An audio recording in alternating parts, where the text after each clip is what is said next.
නැත්නම් භූගෝල විද්‍යාව සබ්ජෙක්ට් එක ගොඩ දා ගන්නවා නම් ඔයා ගාව අනිවාර්යෙන් තියෙන්න ඕනි මේ වෙනකොට නිකුත් කරපු පළාත් මට්ටමේ පේපර්ස් ටික සහ අමාත්‍යාංශය විසින් කියන්නේ අධ්‍යාපන අමාත්‍යාංශය විසින් නිකුත් කරපු පේපර්ස් ටික ඔයා ගාව තියෙන්න ඕනේ. නැත්නම් මේ වැඩේ කරන්න බෑ.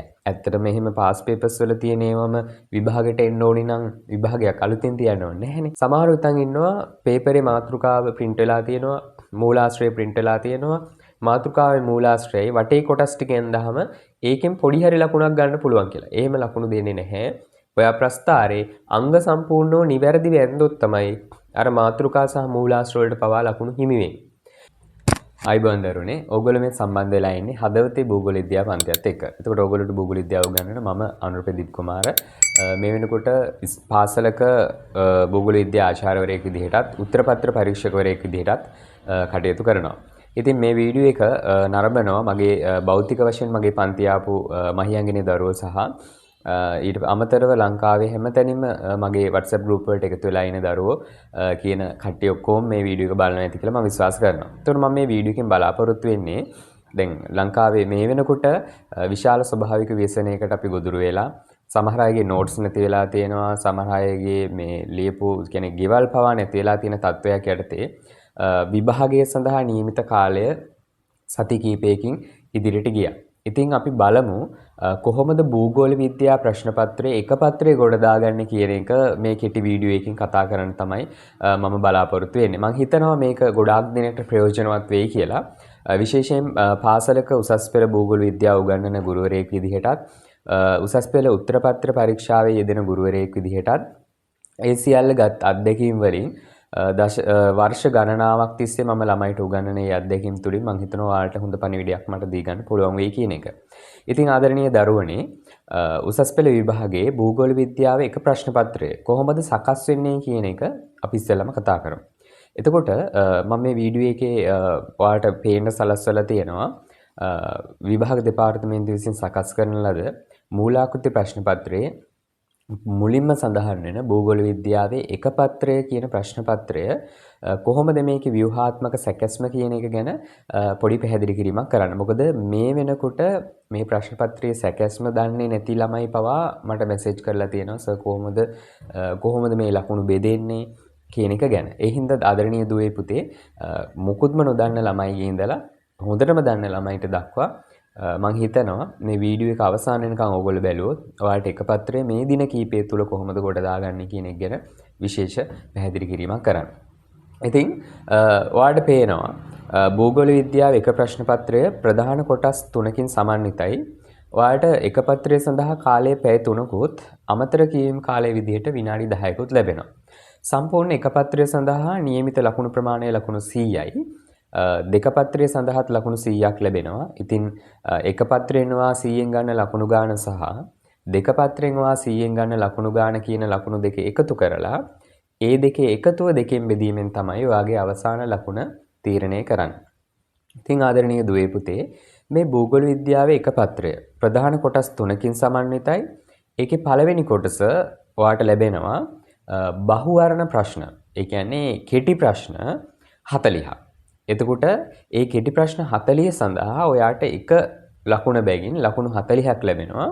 මේ කෙටි ප්‍රශ්න 40 හැදෙන්නේ ලකුණු ඒ කියන්නේ කෙටි ප්‍රශ්න 40 හැදෙන්නේ භෞතික භූගෝල විද්‍යාවෙන් ප්‍රශ්න 15කුත් මානව භූගෝල විද්‍යාවෙන් ප්‍රශ්න 15කුත් ඊට පස්සේ ප්‍රායෝගික භූගෝල විද්‍යාවෙන් ප්‍රශ්න 10කුත් විදිහට. ඊට පස්සේ දැන් අපි බලමු කොහොමද මේ කෙටි ප්‍රශ්න ටික ගොඩ දාගන්නේ. ඇත්ත වශයෙන්ම දැන් කෙටි ප්‍රශ්න වලින් මයින්නේ ඔයාගේ දැනුම. එතකොට කෙටි ප්‍රශ්න වලින් ඔයාගේ දැනුම මයින්නකොට ඔයා හොඳට ඒ කියන්නේ දැන් මේ වෙනකොට ඔයා හොඳට දැනන් ඉන්න ඕනි, හොඳට පාඩම් කරලා තියෙන්න ඕනි. අපි හිතමු කොච්චර පාඩම් කරා සමහර ලාවට විභාගයට යනකොට යම් අපහසුතාව තියෙන්න පුළුවන්. ඒ නිසා හොඳම දේ ඔයා ගාව මං හිතනවා ඇති කියලා 2019 සිට 24 දක්වා වූ පාස් පේපර්ස් වල තියෙන කෙටි ප්‍රශ්න ටික. ඊට පස්සේ මේ වෙනකොට ඔයා ගාව අනිවාර්යෙන් මේ භූගෝල විද්‍යාව එක පත්‍රය හෝ දෙක පත්‍රය නැත්නම් භූගෝල විද්‍යාව සබ්ජෙක්ට් එක ගොඩ දා ගන්නවා නම් ඔයා ගාව අනිවාර්යෙන් තියෙන්න ඕනි මේ වෙනකොට නිකුත් කරපු පළාත් මට්ටමේ පේපර්ස් ටික සහ අමාත්‍යාංශය විසින් කියන්නේ අධ්‍යාපන අමාත්‍යාංශය විසින් නිකුත් කරපු පේපර්ස් ටික ඔයා ගාව තියෙන්න ඕනේ. නැත්නම් මේ වැඩේ කරන්න බෑ. ඒ හින්දා ඒ ටිකක් තියාගෙන තමයි අපි මේ වැඩේ කරන්න ඕනේ.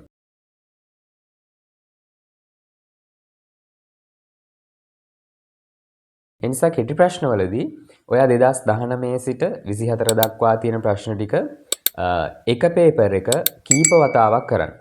එතකොට මම මේ කියන්නේ අත්දැකීම් තුලින්. හේතුව දැන් කෙනෙක් තර්ක කරන්න පුළුවන් පාස් පේපර්ස් වල තියෙන ඒවා මේ විභාගෙට එනවද කියලා. ඇත්තට මෙහෙම පාස් පේපර්ස් වල තියෙන ඒවාම විභාගෙට එන්න ඕනි නම් විභාගයක් අලුතෙන් තියන්න ඕනේ නැහැනේ. ඒ හින්දා පාස් පේපර්ස් වල තියෙන දේවල්ම එන්නේ නැහැ තමයි. හැබැයි භූගෝල විද්‍යාවේ එක ප්‍රශ්න පත්‍රයේ කෙටි ප්‍රශ්නවල පසුගිය විභාගවල කෙටි ප්‍රශ්නය සහ පිළිතුර ඔයාට හොඳින් පාඩම් හිටියොත් ඔයාට විශාල දැනුමක් එකතු වෙනවා විතරක් නෙවෙයි ඒ ප්‍රශ්නවලම විවිධ මාදිලි වලින් ඒ කියන්නේ අපි සාමාන්‍ය වශයෙන් ගත්තොත් එහෙම ඔයා අධ්‍යයනය කරනවා අපි හිතමු උදාහරණයකින් අපි මේක පැහැදිලි කරොත් දැන් එකක් අහනවා භූගෝල මේ GPS චන්ද්‍රිකා කක්ෂගත කරලා තියෙන කක්ෂීය උස එක අවුරුද්දක අහලා තියෙනවා. එතකොට තව අවුරුද්දක අහලා තියෙනවා මේවා ගමන් කරන වේගය කොහොමද කියලා. එතකොට ඔයා මේ අදාළ කොටසේ තව මොනවද අහන්න පුළුවන්?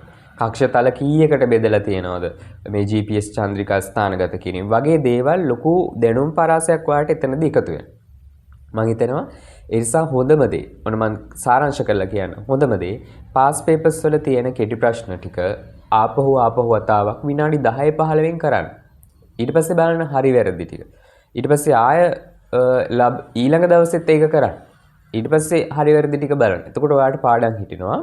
ඒ වගේම පළාත් මට්ටමින් නිකුත් කරපු පේපර්ස් වල සහ අමාත්‍යාංශ විසින් නිකුත් කරපු ප්‍රශ්න පත්‍රවල කෙටි ප්‍රශ්න සහ පිළිතුරු නැවත නැවත කරන්න. එතකොට ඔයාලට MCQ ගොඩාක් කෙරුණාන් පස්සේ ඒ ලොකු දැනුමක් ඔයාගේ මොලේට යනවා. ඉතින් මතක තියාගන්න හොඳට ගොඩාක් ඔයාලා වෙනත් විෂයන් කරන්න නැති වෙනත් විෂයන් වලදී සමහර අවස්ථාවක ඔයාලට ලැබෙන්නේ නැති වෙනම කොටු කොලයක් පිළිතුරු මාක් කරන්න.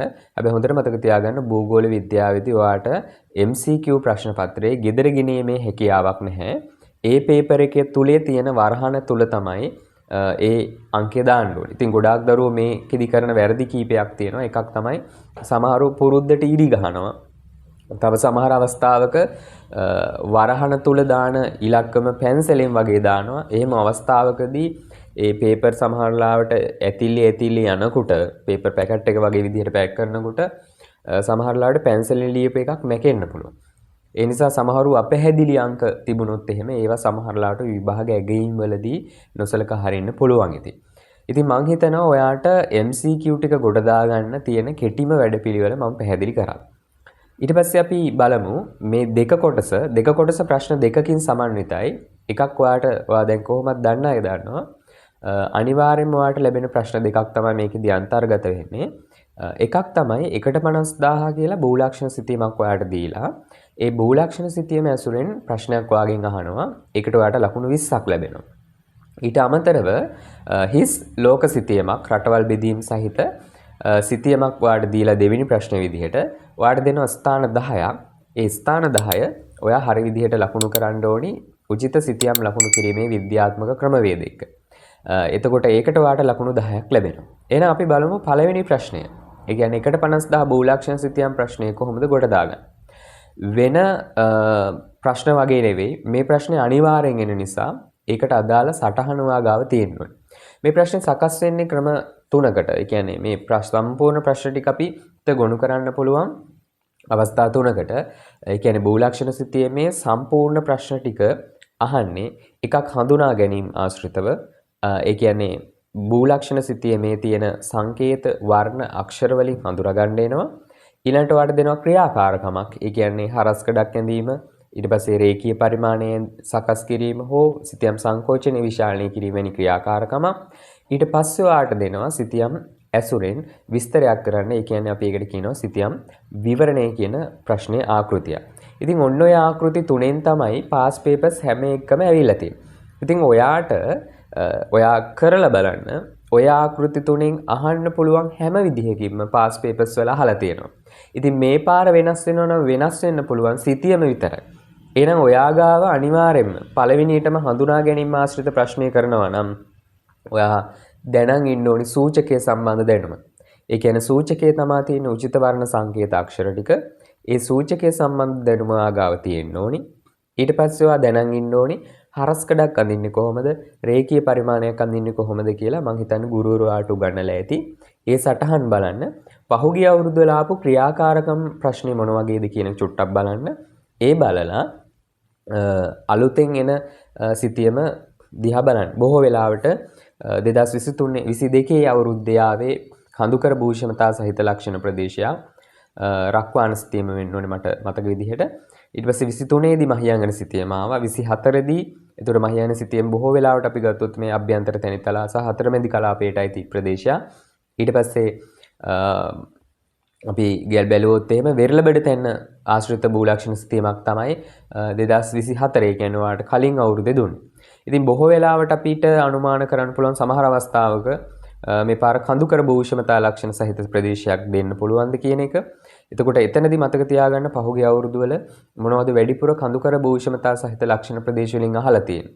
කපොළු ගැන අහලා තියෙනවා. ඊට පස්සේ අවතල බෑවුම් උත්තල බෑවුම් රේඛාවත් එක්ක අඳුර ගන්න ඇවිල්ලා තියෙනවා. කඳුකර ප්‍රදේශයක් දුන්නොත් බොහෝ වෙලාවට සිතියම් හරස්කඩක් ඇඳීම කියන කාරණාව ඔයාලට දෙන්න පුළුවන්. ඉතින් අපි ඉස්සරහට බලාපොරොත්තු වෙනවා භූලක්ෂණ සිතියමක හරස්කඩක් කොහොමද අඳින්නේ කියන එක සම්බන්ධව ඔයාලට වීඩියෝස් මගින් දැනුවත් කරන්න. ඉතින් දරුවනේ ලෑස්ති වෙන්න මම කියන විදිහට එකක් තමයි හඳුනා ගැනීම ආශ්‍රිතව දේ ප්‍රශ්නෙන් මේ පිළිතුරු ලියන්න නම් ඔයා සූචකයේ සම්බන්ධ දැනුමින් හොඳ මුවහත් වෙන්න ඕනේ. ඊළඟට ක්‍රියාකාරකම් විශේෂයෙන් බලාගෙන යන රේඛීය පරිමාණය ඇඳීම් සහ හරස්කඩ ඇඳීම් වගේ දේවල් සිතියම් විවරණයේදී හොඳට මතක තියාගන්න සවිස්තරාත්මකව පිළිතුරක් උත්තර කියවලා සංඛ්‍යාත්මකව අහලා තියෙනවා. ඒ කියන්නේ කරුණු දෙකක් තුනක් වශයෙන් ආදී වශයෙන් අහලා තියෙනවා. ඒ කරුණු දෙක හෝ තුන අනිවාර්යෙන් තිබිය යුතුයි. නැත්නම් ඔබේ පිළිතුර කොච්චර විස්තරාත්මකව තිබුණත් ඒක ඇගීමකට ලක් කරන්නේ කියන්නේ ලකුණු හිමි වෙන්නේ නැහැ. ඊළඟට භූලක්ෂණ සිතියම කියන ප්‍රශ්නේ පස්සේ ඔයාලට තියෙන්නේ සිතියම් ලකුණු කිරීම කියන ප්‍රශ්නය. එතනදී හොඳට මතක තියාගන්න මේ සිතියම් ලකුණු කිරීමේදී ඔයා උචිත වර්ණ සහ ඒ සංකේත, ඒ කියන්නේ සිතියම් ලකුණු කිරීමේ විද්‍යාත්මක ක්‍රමවේද ගැන දැනන් ඉන්න ඕනේ. එතකොට ඔයාලට ස්ථාන 10ක් දෙනවා. ඒ ස්ථාන 10 මතක ඇතුව මේ මෑත කාලීන අවුරුදු වල ඔයාට ඒ ස්ථාන 10 දෙනකොට කිසිදු රෝම ඉලක්කමක් දාලා නෙවෙයි දෙන්නේ. ඒ කියන්නේ ඩොට් එකක් වගේ දාලා තමයි දෙන්නේ. ඒකට හේතුව තමයි ගොඩාක් දෙනේ සිතියම් ලකුණු කරද්දී නිවැරදිව ලකුණු කරාට නම් කිරීම වෙනුවට කරන්නේ අර රෝම ඉලක්කම දාන එක. ඒ නිසා මතක තියාගන්න විශේෂයෙන් ගඟක් ලකුණු කරනකොට ගංගාව මුහුදට වැටෙන තැන නිල් පාටින් අඳින්න ඕනි. ගඟ දිගේ නම ලියන්න. කඳු වැටියක් නම් දුඹුරු පාට. ඊට පස්සේ කන්දක් නම් කළු පැහැති ත්‍රිකෝණයක්. අන්න ඒ කියන සම්මත ක්‍රමවේද ටික ඉස්සෙල්ලා හොයාගන්න. ඒ සම්මත ක්‍රමවේද ටික ඉස්සෙල්ලාම හොයාගෙන ඊළඟට මේක ගොඩ දාගන්නේ කොහොමද කියන එක බලනවා නම් ඔයා අර මං කලින් කිව්වා වගේ ලෑස්ති කරගන්න අර පේපර්ස් ටික පළාත් පේපර්ස් ටික අමාත්‍යාංශ පේපරේ ලෑස්ති කරගන්න. ඒ හැම පේපර් එකකම තියෙන සිතියම් ලකුණු කිරීමේ ස්ථාන 10 වෙන වෙනම කිහිප වතාවක් කරන්න. එතකොට මෑත කාලීනව මොනවද අහන්න පුළුවන් කියන එක සම්බන්ධව අපි අනුමාන කරපු දේවල් කීපයක් තියෙනවා. එකක් තමයි ඉරානය සහ ඊශ්‍රායලය අතර තිබිච්ච ගැටුමත් එක්ක හෝමෝස් සමුද්‍ර සංධිය ඇතැම් අවස්ථාවක ලකුණු කරන්න එන්න පුළුවන්. එතකොට හෝමෝස් සමුද්‍ර සංධිය આવොත් අපි ඒක ලකුණු කරන්නේ නිල් පැහැති කඩඉරකින් ලකුණු කරන්න පුළුවන්. ඊට අමතරව විශේෂයෙන් ඊශ්‍රායලය ගැන පසුගිය කාලේ කතා වුණා. ඊට පස්සේ අප්‍රිකානු රටක් තියෙනවා බාකිනා ෆාසෝ කියලා, බුර්කිනා ෆාසෝ කියලාත් කියනවා. එතකොට ඒ රටේ නායකයා සම්බන්ධව වැඩිපුර කතා වුණා. ඊට පස්සේ විශේෂයෙන් පසුගිය කාලේ පැවතිච්ච විශේෂ සමුළු මේ සියල්ල පළාත් සහ අමාත්‍යාංශ පේපර්ස් වල තියෙනවා. ඒ සියල්ල ගැන නැවත නැවත අවධානය යොමු කරමින් ඔයා ඒ ටිකට ලෑස්ති වෙන්න. ඒ ලකුණු 10 විශේෂයෙන් අපි දකින දෙයක් තමයි උත්තර ළමයිගේ බලනකොට 10න් 10 ගන්න සම්භාවිතාව ගොඩාක් අයගේ අඩුයි. ඒ කියන්නේ මේ කාලීන දේවල් සහ එක්ක මේ සිතියම් ලකුණු කිරීමේ කියන ප්‍රශ්නෙට ළමයි ලොකු අවධානයක් දෙන්නේ නැහැ. ගොඩ දෙනෙක්ට ඒකේ ලකුණු අහිමි වෙලා තියෙනවා. ඉතින් එහෙම කරන්න එපා. ඔයා ගාව තියෙන විශේෂ දැනුම ඔයා ප්‍රයෝජනෙට ගන්න. එතකොට දරුවනේ මේක සකස් වෙන්නේ මෙහෙමයි. මේක භෞතික ලක්ෂණ ඔයාට එනවා. මානුෂ ලක්ෂණ ටිකයි තියෙන්නේ. කියන්නේ රටවල් සහ නගර විශේෂයෙන්ම ඊට පස්සේ තත්කාලීන සිදුවීම්. ඒ කියන්නේ මෑත කාලීන සිදුවීම් වලට අදාළ ලක්ෂණ දෙකක් හෝ කිහිපයක් අනිවාර්යෙන් මේකෙදී එනවා. ඒ කියන්නේ පහුගිය පාස් පේපර්ස් වල මේ සිතියම් ලකුණු කිරීමේ ප්‍රශ්නය නැවත බලන්න. හොඳයි. එහෙනම් අපි යනවා තුන්වෙනි කොටසට. මේ තුන්වෙනි කොටසේ තියෙන්නේ ප්‍රශ්න 4. මේ 4ම සකස් වෙන්නේ ප්‍රායෝගික භූගෝල විද්‍යාවේ. එතකොට පහුගිය අවුරුදු වල ප්‍රශ්න සකස් වීම සම්බන්ධව අපි නිවෙත අවධානය යොමු කරොත් එහෙම අපිට බලන්න පුළුවන් මේකේ එක ප්‍රශ්නයක් සකස් වෙනවා නවීන සිතියම් විද්‍යාත්මක ක්‍රමවේද කියන පාඩමේ. එතකොට නවීන සිතියම් විද්‍යාත්මක ක්‍රමවේද කියන පාඩම කොටස් 3කින් හැදෙලා තියෙනවා. එකක් තමයි GIS අපි කියන භූගෝල භූගෝලීය තොරතුරු පද්ධතිය. දෙවෙනි එක ගෝලීය ස්ථානගත කිරීමේ පද්ධතිය නැත්නම් පිහිටීම් පද්ධතිය GPS කියන එක. ඊළඟට දුරස්ස සංවේදී. එතකොට ඒකෙන් ප්‍රශ්නයයි ඊට පස්සේ තව ප්‍රශ්නයක් සකස් වෙනවා ප්‍රස්තාර වලින්. ඊළඟට තව ප්‍රශ්නයක් සකස් වෙනවා සංඛ්‍යානයේ. ඊළඟ ප්‍රශ්නය නිර්වචනය කරලා නැහැ. නමුත් ප්‍රායෝගික භූගෝල විද්‍යාවේ කිනම් හෝ කොටසකින් ප්‍රශ්නයක් අහන්න පුළුවන්. බොහෝ වෙලාවට වැඩිපුර අහලා තියෙන්නේ සංඛ්‍යාන පාඩමේ අපි මුල් කොටස් වල කතා කරන දත්ත කියන කොටසෙන් තමයි ප්‍රශ්න සකස් වෙලා තියෙන්නේ. ඉතින් ඔන්න ප්‍රශ්න වලට 4ක් ලැබෙනවා. ඔන්න එකක් නවීන සිතියම් විද්‍යාත්මක ක්‍රමවේද, අනිත් එක ප්‍රස්තාර, අනිත් එක සංඛ්‍යානය, අනිත් එක ප්‍රායෝගික භූගෝල විද්‍යාවේ කිනම් හෝ කොටසකින්. ඉතින් ගොඩාක් වෙලාවට දරුවෝ මෙතනදී උත්සාහ කරන දෙයක් තමයි නවීන සිතියම් විද්‍යාත්මක ක්‍රමවේද ප්‍රශ්නය කරනවා. මොකද ඒකට අදාළ සටහන් යාලා ගාව තියෙනවා නම් පාස් පේපර්ස් වල පහුගිය අවුරුදු වල මොනවද අහලා තියෙන්නේ කියන එක සම්බන්ධව වැඩි අවධානයක් දීලා තියෙනවා නම් ඊට පස්සේ ලියන්නනේ මේකේ තියෙන්නේ නේද? ඒ කියන්නේ මේකේ තියෙන්නේ ලියන්න. එතකොට ප්‍රස්තාර පාඩමේදී තියෙන ප්‍රශ්නේ තමයි ප්‍රස්තාර අඳින්න ඕනේ. සංඛ්‍යානයේ තියෙන එක තමයි ගාන හදන්න ඕනේ. හැබැයි ගාන වැරදුනොත් ලකුණු සම්පූර්ණයෙන් අහිමි වෙනවා. ඊට පස්සේ ඊළඟ ප්‍රශ්නය මොකෙන් අහයිද කියලා හරියටම නිර්වචනය කරගන්න බෑ. හැබැයි වැඩිපුර අවධානයක් දෙනව මොනවද? දත්ත කියන කොටසට. ඉතින් ආදරණීය දරුවනි දැන් මේකෙදී නවීන සිතියම් විද්‍යාත්මක ක්‍රමවේද ප්‍රශ්න පිළිබඳ අපි වැඩිපුර අවධානයක් දුන්නොත් මේ අවුරුද්දේ පසුගිය 2022 අවුරුද්දේදී GIS සම්බන්ධ වැඩි අවධානයක් දීලා ප්‍රශ්න හදලා තියෙනවා. ඊට පස්සේ 23 දී GPS සම්බන්ධ වැඩි අවධානයක් දීලා තියෙනවා. එතකොට බහුතරයක් කල්පනා කරනවා 24 දී RS එයිද?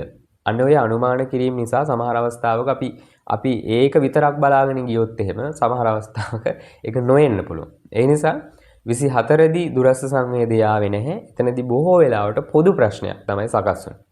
ඒ නිසා පාස් පේපර්ස් වල තියෙන නව සිතියම් විද්‍යාත්මක ක්‍රමවේද ප්‍රශ්නම විභාගෙට ඒ විදිහටම අහයි කියලා හිතන්න අමාරුයි.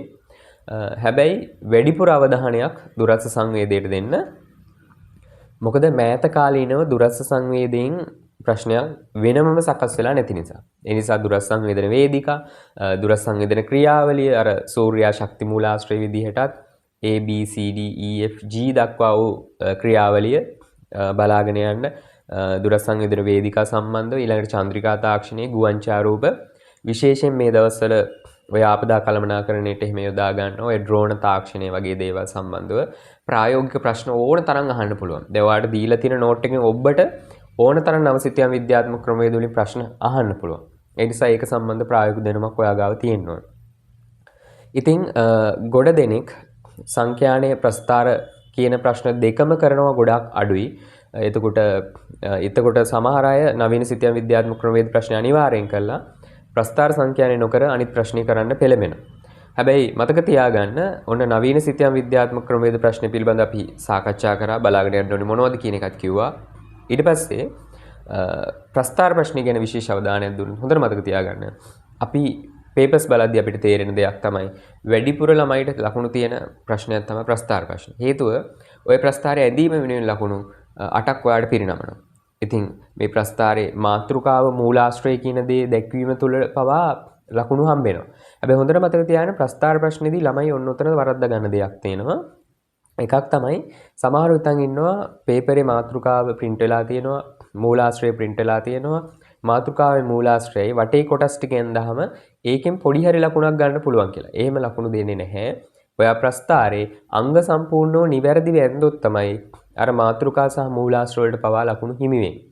ඉතින් ගොඩාක් අය ප්‍රස්තාරය අඳින්න නැතුව ඒ අංග ටික සම්පූර්ණ කරලා අර ප්‍රස්තාරයේ ඇසුරින් අහන ප්‍රශ්නයක් තියෙනවා. ඒ ප්‍රස්තාරයේ ඇසුරින් අහන ප්‍රශ්නෙට පේපරේ තියෙන වගුව දිහා බලන්න උත්තර ලියනවා. මතක තියාගන්න ප්‍රශ්න පත්‍ර ඇගීම් වලදී ඔයා ප්‍රස්ථාරය ඇඳලා නැත්තම් ප්‍රස්ථාරයට අඳින්න පදනම් වුණ වගුව දිහා බලාගෙන විස්තරයක් කරාට ඔයාට ඒ විස්තරයට කිසිදු ලකුණක් හම්බෙන්නේ නැහැ. මොකද ඔයා විස්තරය කර තිබිය යුතු වෙන්නේ ප්‍රස්ථාරය ඇසුරෙන් වෙන්න ඕන. ඒ නිසා ගොඩාක් අය මතක තියාගෙන සමහර දක්ෂ ළමයි ඉන්නවා. එයා ප්‍රස්ථාරය හොඳට අඳිනවා. ප්‍රස්ථාරය හොඳට ඇඳලා ඊට පස්සේ ප්‍රස්ථාරය සම්පූර්ණ වශයෙන් හොඳට ඇඳලා ඉවර වෙලා විස්තරය කරනකොට ඒ ළමයා විස්තර ගන්න වගුවේ. එතකොට දක්ෂයන්ටත් වරදිනවා මේ අවස්ථාව. එතකොට ඔයා විස්තර ගන්න ඕනි ප්‍රස්ථාරයේ දෙස බලලා. පැහැදිලිද? එතකොට ඔයා ප්‍රස්ථාරයේ අඳින්න වගුව පාවිච්චි කරන්න විස්තරය කරනකොට වගුව අමතක කරලා ප්‍රස්ථාරයේ ඇසුරෙන් ප්‍රස්ථාරය දිහා බලාගෙන කරන විස්තරයක් විදිහට එතනදී ඒකට අවධානය දෙන්න විශේෂයෙන් දක්ෂ දරුවෝට ලකුණු අහිමි වෙන තැන තමයි ඕවා. ඉතින් ආදරණීය දරුවනේ මේ පාර අපි බොහෝ වෙලාවට අනුමාන කරලා තිනවා ditth තීරු ප්‍රස්ථාරයක් ඊට පස්සේ පිරමීඩ තීරු ප්‍රස්ථාරයක් ඒ කියන එක වැඩි වශයෙන්. එතකොට ගිය අවුරුද්දේ ආවේ බහුරේඛා ප්‍රස්ථාරය. බහුරේඛා ප්‍රස්ථාරයක් නම් බහු තීරු ප්‍රස්ථාරයක් කියන එකේදී එතනත් විචල්්‍ය ගොඩාක් තියෙනවා. ඉතින් සමහර අය අනුමාන කරලා තිනවා බහු තීරු කියලා. ඉතින් බහු තීරු සහ ditth තීරු අතර විශාල වෙනසක් නැහැ. බොහෝ වෙලාවට එකම වගේ තියෙන අර තීරු පෙළ ගැස්වීමේදී බහු තීරු ප්‍රස්ථාරයේදී උසින් වැඩිම තීරුවන් පසිනුත් උස ක්‍රමානුකූලව දකුණු පසට අඩු වෙන විදිහට තමයි අපි ඒ තීරු පෙළ ගස්සන්නේ. ඉතින් පිරමීඩ තීරු ප්‍රස්ථාරය සම්බන්ධව අනුගමනය කරොත් එතනදී ස්ත්‍රී පුරුෂ ජනසංඛ්‍යා ව්‍යුහයන් වෙනම තියෙනවා. ඉතින් ඒකට අදාළ මම දැක්ක පළාත් සහ අමාත්‍යාංශ පේපර්ස් වල වෙන වෙනම ditth තීරු සහ පිරමීඩ තීරු වලට වැඩි අවධානයක් දෙමින් අවධානයක් දීලා තිබුණා. ඉතින් මම බලාපොරොත්තු වෙනවා ඉස්සරහට ඔයාලට ditth තීරු ප්‍රස්ථාරයක් කොහොමද අඳින්නේ නිවැරදිව බහු තීරු ප්‍රස්ථාරයක් කොහොමද අඳින්නේ කියන එක සම්බන්ධව වෙනම වැඩිදුර වීඩියෝ එකක් නිකුත් කරන්න. ඉතින් ප්‍රස්ථාර ප්‍රශ්නේ කරනවා නම් වඩා සුදුසුයි හේතුව යෝජනාව මම ගොඩක් මගේ පන්තිවල දරුවන්ටත් කියන්නේ ප්‍රස්ථාරය ඇඳීම වෙනුවෙන් වැඩිපුර ලකුණු පරිමාණයක් පිරිනමනවා. හරියට ඇඳගත්තොත් ඔයා හරියට විස්තරිත කරලා තියෙනවා නම් වැඩිපුර ලකුණක් ගන්න පුළුවන්. ප්‍රශ්න පත්‍ර ඇගීම් වලදී අපි දකින වැඩිපුර දෙයක් තමයි ප්‍රස්ථාර ප්‍රශ්නය වෙනුවෙන් ළමයි ගොඩ දෙනෙක් වැඩිපුර ලකුණු ගන්නවා. සංඛ්‍යාන ප්‍රශ්නය අපි සාමාන්‍ය ව්‍යවහාරයේදී කියන්නේ දෙලිපි හිංකිරි කනවා වගේ කියලා. එතකොට ඔයා හොඳට ගණන් හදන්න පුළුවන් දක්ෂ දරුවෙක් නම් බය නැතුව සංඛ්‍යාන ප්‍රශ්න තෝරාගන්න. සංඛ්‍යානයේදී තියෙන විස්තරය හොඳට කියවලා හොඳට ගාන හදන්න. ඒ සුළු කිරීම මතක තියාගන්න ඔයාලට කැල්කියුලේටර් එකක් හම්බෙන්නේ නැහැ. ඒ සුළු කිරීම නිවැරදිව කරලා හරියට ගාන හදාගත්තොත් ඔයා හරියට උත්තර ලියනවා 15න් 15 ලෝභ නැතුව ඔයාලට ලකුණු ලැබෙනවා.